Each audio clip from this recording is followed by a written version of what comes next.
దయచేసి ఒక్కరు అడగండి, నేను 100 ప్రశ్నలకైనా సమాధానం చెప్తా.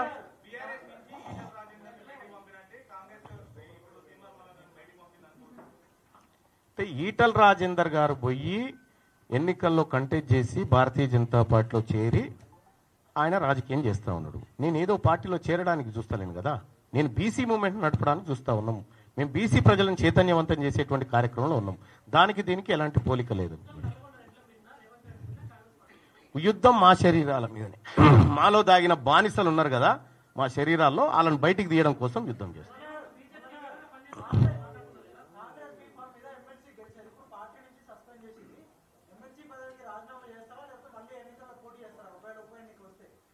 ఉప ఎన్నిక ఎందుకు వస్తుంది? వాళ్ళు సస్పెండ్ చేసుకుంటే నేనేం చేయాలి భాయ్ సాబ్? నేను రాజీనామా చేయలే కదా.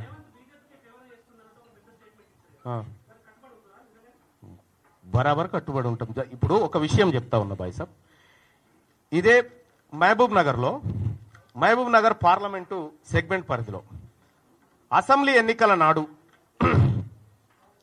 అసెంబ్లీ ఎన్నికలు ఎప్పుడైతే జరిగినాయో అసెంబ్లీ ఎన్నికల్లో భారతీయ జనతా పార్టీకి 7 సెగ్మెంట్లలో కలిపి 1,14,000 ఓట్లు వచ్చినాయి. పార్లమెంట్ ఎన్నికల నాటికి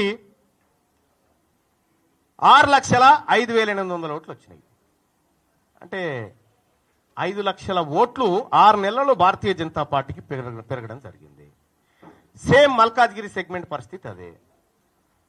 కాబట్టి పరోక్షంగా పట్నం ఫ్యామిలీని తీసుకొచ్చి పరిచయం లేని మల్కాజ్గిరిలో నిలబెట్టడం దేనికి? నువ్వు ఏం చేయాలనుకుంటున్నావు? తద్వారా కాంగ్రెస్ పార్టీ కార్యకర్తలు లేరా? కాంగ్రెస్ పార్టీ కోసం మొత్తం జీవితాలను త్యాగం చేసినటువంటి బిడ్డలు అనేక మంది ఉన్నారు కదా, వాళ్ళని ఎందుకు పెట్టలేకపోయినావు? వాళ్ళ చేవేళ్ళ అటు క్లియర్ అయిపోయింది, మల్కాజ్గిరి ఇటు క్లియర్ అయిపోయింది, మహబూబ్ నగర్ అటు క్లియర్ అయిపోయింది.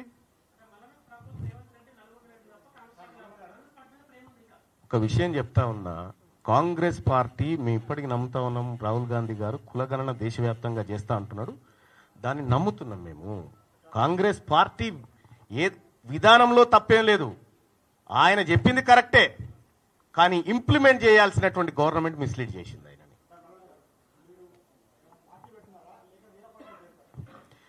మేము పార్టీ పెట్టడం కానీ పార్టీలో చేరడం కానీ ఈ నిర్ణయాలు ఇంకా తీసుకోలేదు.